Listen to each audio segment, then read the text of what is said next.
খেলার খবর থেকে বিদেশের খেলার খবর নিয়ে এই মুহূর্তে আমি মৌসুমী রয়েছি আপনাদের সঙ্গে। শুরু করছি আপনাদের প্রিয় অনুষ্ঠান খেলা আর খেলা। ফুটবলের ডায়েরি নিবেদন করছে সংবাদ প্রতিদিন। এবারে আইএসএল নিয়ে কম ডামাডোল হয়নি।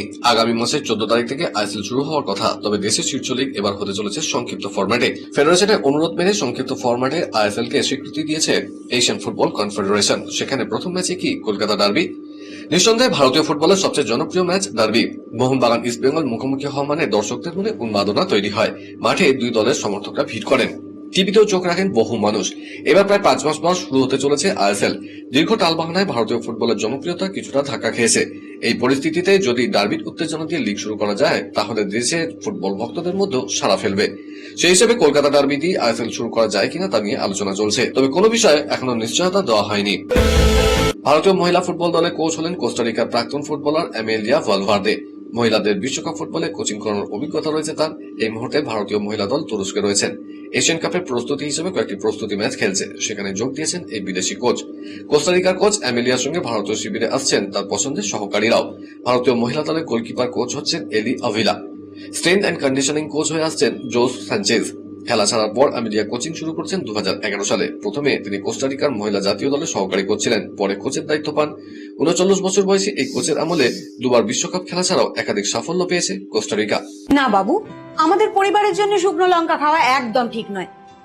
রিল্যাক্স, তোমরা তো জেপি মিলস কাঁচা লঙ্কা গুঁড়োর কথাই ভুলে গেছো। ট্রেডিশনাল প্রসেসে লঙ্কা ছাড়ানো থেকে ধোয়া এবং অত্যাধুনিক মেশিনে কোনো রকম প্রিজারভেটিভ বা রং ছাড়াই তৈরি হয় জেপি মিলস এর বিশুদ্ধ কাঁচা সবুজ এবং লাল লঙ্কার গুঁড়ো, যা কিনা ডক্টরদের পরামর্শ মেনেই তৈরি।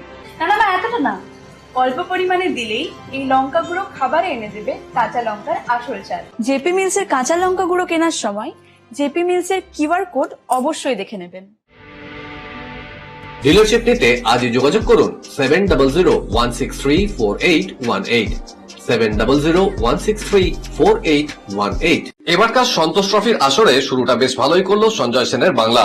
আজ অসমে বাংলার প্রতিপক্ষ ছিল নাগাল্যান্ড। এই ম্যাচে পরিষ্কার 4-0 গোলে জয়ী হয় সঞ্জয় সেনের ছেলেরা। প্রথমার্ধে রবি হাসদা এবং সায়ন ব্যানার্জি করা গোলে 2-0 গোলে এগিয়ে যায় গতবারের চ্যাম্পিয়নরা। দ্বিতীয়ার্ধে আকাশ হেমব্রম এবং আকিব গোল করে বাংলাকে এগিয়ে দেয় 4-0 গোলে। শেষ পর্যন্ত এই 4-0 গোলে ম্যাচ জিতে মাঠ ছাড়ল সঞ্জয় সেনের ছেলেরা। প্রথম ম্যাচে বড় ব্যবধানে জেতার পর বাংলা তার দ্বিতীয় ম্যাচটি খেলতে নামবে আগামী শুক্রবার প্রতিপক্ষ উত্তরাখণ্ডের বিরুদ্ধে। ক্রিকেটের ডায়েরি। বাংলাদেশ কি টি-20 বিশ্বকাপ খেলবে? কয়েক ঘন্টার মধ্যে সেই সিদ্ধান্ত জানিয়ে দেবে বিসিবি। এহেন পরিস্থিতিতে বাংলাদেশের জাতীয় দলের তারকা নাজমুল হোসেন শান্ত জানিয়ে দিয়েছেন, ক্রিকেটাররা সবসময়ই খেলতে চান। বিশ্বকাপের মতো মঞ্চ অবশ্যই অংশ নিতে চান তারা। ভালো ক্রিকেট খেলার সুবর্ণ সুযোগ এই বিশ্বকাপ। অ্যাজ এ প্লেয়ার হিসেবে দেখেন, আমরা সবসময় চাই ক্রিকেট খেলতে, আর বিশ্বকাপের মতো ইভেন্ট হলে তো অবশ্যই, কেন না? কারণ এই ধরনের ইভেন্ট 2 বছর পর পর আসে, 50 ওভারের খেলা 4 বছর পর পর আসে। সো এটা আমার মনে হয় যে এটা আমাদের জন্য অপরচুনিটিস। ফলে প্রশ্ন উঠছে, ক্রিকেটারদের কথা না ভেবে স্রেফ রাজনৈতিক কারণে কি বিশ্বকাপ না খেলার কথা ভাবছে বাংলাদেশ? শুভমান গিল ঘরোয়া ক্রিকেটে নামছেন। শুধু শুভমান নয়, এদিন আরো এক ভারতীয় তারকা জানিয়ে দিয়েছেন তিনি রঞ্জি ট্রফি খেলবেন। নিউজিল্যান্ডের বিরুদ্ধে টি-20 সিরিজ খেলছে ভারত। লোকেশ রাহুল টি-20 টিমে নেই, তিনি কর্ণাটকের হয়ে রঞ্জিতে নামছেন। 22 জানুয়ারি থেকে মধ্যপ্রদেশের বিরুদ্ধে ম্যাচ রয়েছে কর্ণাটকে, সেই ম্যাচে অবশ্য খেলবেন না রাহুল। পাঞ্জাবের বিরুদ্ধে গ্রুপের শেষ ম্যাচে মোল্লারপুরে রাহুল খেলবেন, সেটা কর্ণাটক ক্রিকেট অ্যাসোসিয়েশনকে জানিয়ে দিয়েছেন। অন্ধ্রপ্রদেশের হয়ে রঞ্জিতে গ্রুপের শেষ 2টো ম্যাচে খেলবেন নীতিশ কুমার রেড্ডিও। আগামী জুন মাসে মহিলাদের টি-20 বিশ্বকাপ। তার আগে হরমনপ্রীত কৌর, স্মৃতি মান্ধানাদের প্রস্তুতির কথা মাথায় রেখে অতিরিক্ত একটি 5 ম্যাচের সিরিজ আয়োজন করেছে ভারতীয় ক্রিকেট বোর্ড। আগামী এপ্রিলে দক্ষিণ আফ্রিকা সফরে যাবেন হরমনপ্রীতরা। ভারতের মহিলা ক্রিকেট দল প্রথমবার একদিনের বিশ্বকাপ চ্যাম্পিয়ন হওয়ার পর টি-20 বিশ্বকাপেও বাড়তি গুরুত্ব দিচ্ছেন। হরমনপ্রীতদের দলের প্রস্তুতি যাতে কোনো খামতি না থাকে তা নিশ্চিত করার চেষ্টা করছেন ভারতীয় বোর্ড। আগামী এপ্রিলে 5 ম্যাচে টি-20 সিরিজ খেলতে দক্ষিণ আফ্রিকা সফরে যাবেন হরমনপ্রীতরা। সিরিজের প্রথম 2টো ম্যাচ হবে ডারবানে 17 এবং 19 এপ্রিল। সিরিজের তৃতীয় এবং চতুর্থ ম্যাচ হবে জোহান্সবার্গে 22 এবং 25 এপ্রিল। 27 এপ্রিল সিরিজের পঞ্চম ম্যাচ হবে বেননিতে। টি-20 বিশ্বকাপের দলে জায়গা পাননি, তবু অস্ট্রেলিয়ার হয়ে 2028 সালের অলিম্পিক্সে খেলার সম্ভাবনা উড়িয়ে দিচ্ছেন না স্টিভ স্মিথ। নিজের কাজ করে যেতে চান। অস্ট্রেলিয়ার প্রধান নির্বাচকও জানিয়েছেন প্রয়োজন হলে স্মিথের কথা তারা ভাববেন। বিগ ব্যাশ লিগে ভালো ফর্মে রয়েছেন স্মিথ। সিডনি সিক্সার্সের হয়ে খেলার মাঝে আগামী অলিম্পিক্স নিয়ে নিজের স্বপ্নের কথা বলেছেন অস্ট্রেলিয়ার প্রাক্তন অধিনায়ক। তিনি বলছেন, আগেও বলেছি আমার মূল লক্ষ্য অলিম্পিক্সের দলে জায়গা করে নেওয়া। আমি অবশ্যই অলিম্পিক্স নিয়ে আগ্রহী। 7 ফেব্রুয়ারি থেকে শুরু টি-20 বিশ্বকাপ, তার আগে চাপে অস্ট্রেলিয়া। এক ক্রিকেটারকে যে তারা বিশ্বকাপের শুরুতে পাবে না তা নিশ্চিত। সংশয় রয়েছে আরো 2 ক্রিকেটারের খেলা নিয়ে। বিশ্বকাপের আগে পাকিস্তানের বিরুদ্ধে 3 ম্যাচের টি-20 সিরিজ খেলবে অস্ট্রেলিয়া, সেই দলে নেই 3 তারকা। বিশ্বকাপে কয়েকটি ম্যাচে প্যাট কামিন্সকে পাওয়া যাবে না তা জানিয়ে দিয়েছে অস্ট্রেলিয়ার নির্বাচক প্রধান জর্জ বেইলি। চোট রয়েছে জস হ্যাজলুড এবং টিম ডেভিডের, তাদের খেলা নিয়েও রয়েছে সংশয়। তবে বেইলির আশা বিশ্বকাপের আগে সুস্থ হয়ে উঠবেন 2 ক্রিকেটার। হ্যাজলুড ডেভিডের হামস্ট্রিং এ চোট রয়েছে, কামিন্সের মেরুদণ্ডের হাড়ের নিচে চিপ ধরেছে, ফলে তার চোট বেশি গুরুতর। অ্যাশেজ সিরিজের আগে এই চোট পেয়েছিলেন কামিন্স, ফলে অ্যাশেজে মাত্র একটি টেস্ট খেলেন। বিগ ব্যাশে খেলতে গিয়ে চোট লাগে ডেভিডের, সেই চোট এখনো সারেনি। টি-20 বিশ্বকাপ যত কাছে আসছে তত যেন আইসিসি বনাম বাংলাদেশ বোর্ডের সংঘাত বৃদ্ধি পাচ্ছে। বিসিবি এখনো নিজেদের পুরনো অবস্থানে অনড়, কোনোভাবেই ভারতে খেলতে আসবে না তারা জানিয়ে দিয়েছে। সমাধান সূত্র হিসেবে তাদের প্রস্তাব দেওয়া হয়েছে প্রয়োজনে গ্রুপ বদল হোক, কিন্তু আইসিসি সেই প্রস্তাবও মানবে না বলা হচ্ছে। ঢাকা বিসিবি কর্তাদের সঙ্গে বৈঠকে বসেন আইসিসির 2 শীর্ষ কর্তা। বিশ্ব ক্রিকেটের নিয়ামক সংস্থার 2 শীর্ষ কর্তাকে বাংলাদেশ বোর্ড জানিয়ে দিয়েছে নিরাপত্তা সংক্রান্ত যে কারণ তার দেখিয়েছে তা নিয়ে বোর্ড চিন্তিত। সেই কারণ ভারতের দল পাঠানো সম্ভব নয়, সেক্ষেত্রে বিকল্প হিসেবে তাদের অন্য গ্রুপে খেলানোর কথা ভেবে দেখুক আইসিসি। খেলার আরো খবর রয়েছে, কিন্তু এখন সময় একটা ছোট্ট ব্রেকের। ফিরছি ব্রেকের পর, সঙ্গে থাকুন।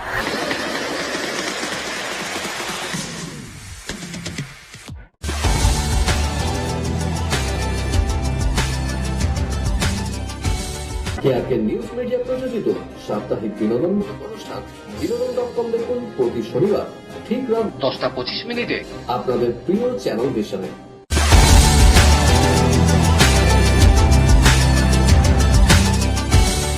ব্রেকের পর আমি আবার হাজির খেলা আর খেলাতে। বিদেশের ডায়েরি। গতবার উয়েফা চ্যাম্পিয়ন্স লিগে অন্যতম ফেভারিট হিসেবে শুরু করেও শেষ চারেই থামল বার্সেলোনার অভিযান। চলতি মৌসুমে গ্রুপ পর্বে দেখা গিয়েছে ধারাবাহিকতার অভাব। 6 ম্যাচে 10 পয়েন্ট নিয়ে লিগ তালিকায় 15তম স্থানে ছিল হ্যান্সি ফ্লিকের ছেলেরা। টুর্নামেন্টের শেষ ম্যাচে চেলসির কাছে 3 গোল হজম করেছিলেন লিওনার্ডোস্কিরা। সেই ধাক্কা সামলে অবশ্য পরে 11টা ম্যাচে টানা জয় পায় বার্সা। তাই আজ চ্যাম্পিয়ন্স লিগেও জয় তুলে নিতে মরিয়া ইয়ামালরা। এই ম্যাচে তাদের প্রতিপক্ষ চেক প্রজাতন্ত্রের স্লাভিয়া প্রাহা। পয়েন্ট টেবিলে প্রথম 8টা দল সরাসরি প্রি কোয়ার্টার ফাইনালের টিকিট নিশ্চিত করবে। আর চ্যাম্পিয়ন্স লিগে অন্য ম্যাচে নামছে বায়ার্ন মিউনিখ, জার্মান চ্যাম্পিয়নদের প্রতিপক্ষ ইউনিয়ন সেন্ট গিলোইজি। 6 ম্যাচে 15 পয়েন্ট নিয়ে লিগ টেবিলের দ্বিতীয় স্থানে রয়েছে হ্যারিকেনরা। সেই সঙ্গে সরাসরি শেষ 16 টিকিট নিশ্চিতের পথে এক পা বাড়িয়ে রেখেছেন তারা। আজ বড় ব্যবধানে জিতে তা নিশ্চিত করাই লক্ষ্য বায়ার্ন মিউনিখের। নতুন কোচ লিয়াম রোজেনিয়ারের অধীনে চ্যাম্পিয়ন লিগে নামছে চেলসি। ঘরের মাঠে আজ তাদের প্রতিপক্ষ পাফোস। 6 ম্যাচে 10 পয়েন্ট নিয়ে বর্তমানে 13তম স্থানে রয়েছে দ্য ব্লুজ। আজ জিতে লিগ টেবিলে উন্নতি করাই তাদের লক্ষ্য। পুরো ম্যাচেও খেলতে হলো না, তার আগে অস্ট্রেলিয়ান ওপেনের দ্বিতীয় রাউন্ডে উঠে গেলেন ইয়ানিক সিনার। বিপক্ষের খেলোয়াড় অবসর নয়, বিশেষ খাম ঝরাতে হলো না তাকে। মহিলাদের 5ম ম্যাচে এলেনা রেবেকিনাও দ্বিতীয় রাউন্ডে উঠেছেন, তবে বিতর্ক তৈরি হয়েছে নাওমি ওসাকার পোশাক নিয়ে। এদিকে মজা করে কার্লোস আলকারাজের থেকে সার্ভিসের সত্ত্ব দাবি করে নিয়েছেন নোভাক জোকোভিচ। সিনারের প্রতিপক্ষ ছিলেন হুগো গাস্টন। দুবারে অস্ট্রেলিয়ান ওপেন জয়ী সিনার 6-2, 6-1 গেমে এগিয়ে থাকার সময় গাস্টন আর টানতে পারেননি। মাঠে চিকিৎসা করান, তারপরেই ম্যাচ ছেড়ে দেওয়ার কথা ঘোষণা করেন। আসল কষ্টটা তখনই লাগে যখন কিংবদন্তিরা প্রাপ্য সম্মানটুকু ঠিকভাবে পান না। 2025 সালে ভারতীয় ফুটবলের আইকন আইএম ভিজান পেলেন দেশের অন্যতম সর্বোচ্চ সম্মান পদ্মশ্রী। দশকের পর দশক মাঠ আলো করে রেখেছেন, লক্ষ লক্ষ মানুষের স্বপ্ন বয়ে এনেছেন, একটা প্রজন্মকে ফুটবলে প্রেমে ফেলেছেন। কিন্তু এত বড় সম্মান পাওয়ার পরও মূলধারার প্ল্যাটফর্মে যেন উদযাপনটা ছিল খুবই নীরব, যেন সেই নীরবতাই সবচেয়ে জোরে কথা বলল। প্রতিযোগিতা থেকে ফেরার পথে হেনস্থার শিকার হয়েছেন বলে অভিযোগ করেছেন এক অ্যাথলিট। পোল ভল্টে জাতীয় রেকর্ডের মালিক দেব মিনাকে ট্রেন থেকে নামিয়ে দেওয়ার অভিযোগ উঠেছে এক টিকিট পরীক্ষকের বিরুদ্ধে। অভিযোগ, দেবের পাশাপাশি নামিয়ে দেওয়া হয় আর এক অ্যাথলিট কুলদীপ যাদবকে। তাদের পোল নিয়ে ট্রেনে উঠতে দেননি টিকিট পরীক্ষক। ঘটনাটি ঘটেছে পনবল স্টেশনে। একটি ট্রেন থেকে তাদের নামিয়ে দিয়েছেন টিকিট পরীক্ষক। পনবল স্টেশনে 5 ঘন্টা ধরে ট্রেন ধরার অপেক্ষা করেছেন তারা। টিকিট পরীক্ষককে তারা অনেক বুঝিয়েছেন যে পোল তাদের খেলার সবচেয়ে গুরুত্বপূর্ণ সরঞ্জাম, তারপরেও তাদের ট্রেনে উঠতে দেওয়া হয়নি। হল্যান্ডে টাটা স্টিল মাস্টার্স দাবায় তৃতীয় রাউন্ডে ড্র করল বিশ্ব চ্যাম্পিয়ন দোম্বা রাজু গুকেশ।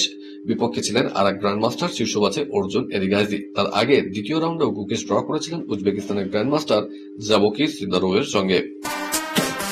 কলকাতার ডায়েরি। হামিদ আহাদ এবং হিরোসি বুসুকি আইএসএল এর আগে ইস্টবেঙ্গলের 2 বিদেশি স্ট্রাইকারই দল ছেড়েছেন, তাই নতুন বিদেশি স্ট্রাইকারের খোঁজে ছিলেন লাল হলুদ রিক্রুটাররা। গত কয়েকদিন ধরে এই নিয়ে দফায় দফায় বৈঠক করেছেন কোচ অস্কার ব্রুজো এবং হেড অব ফুটবল থাংবুই সিংটো। বেশ কয়েকজন বিদেশি বায়োডাটা জমা পড়েছিল, তাদের মধ্যে অনেকটাই এগিয়ে ইউসেফ ইজ্জাজারি। 32 বছর এই স্ট্রাইকার স্পেন এবং মরক্কো দুটো দেশেরই নাগরিকত্ব রয়েছে। তিনি শেষ খেলেছেন সিঙ্গাপুরের প্রিমিয়ার লিগের ক্লাব তানজাং পাগার এফসিতে। এখন দেখার ইস্টবেঙ্গল এই বিদেশিকে চূড়ান্ত করতে পারে কিনা। অস্কার চাইছেন যত দ্রুত সম্ভব বিদেশি স্ট্রাইকার চূড়ান্ত করে ফেললে কলকাতায় নিয়ে আসতে। চলতি মৌসুমে ইস্টবেঙ্গল ভালো ফুটবল উপহার দিলেও ভুলে গিয়েছে আক্রমণ ভাগ, তার জন্য হাতছাড়া হয়েছে দুটো ট্রফি। তাই অস্কার চাইছেন এমন একজন বিদেশি স্ট্রাইকার যিনি ম্যাচে ফারাক করে দেওয়ার ক্ষমতা রাখেন। আনোয়ার আলী ছাড়া এই মুহূর্তে ইস্টবেঙ্গলে আর কোনো চোট সমস্যা নেই। আনোয়ারও কয়েকদিনের মধ্যে অনুশীলনে যোগ দেবেন বলেই জানা যাচ্ছে। আজকের মতো এই পর্যন্তই। আগামীকাল আপনাদের সঙ্গে আবার দেখা হবে ঠিক এই সময় এই চ্যানেলে। বাই।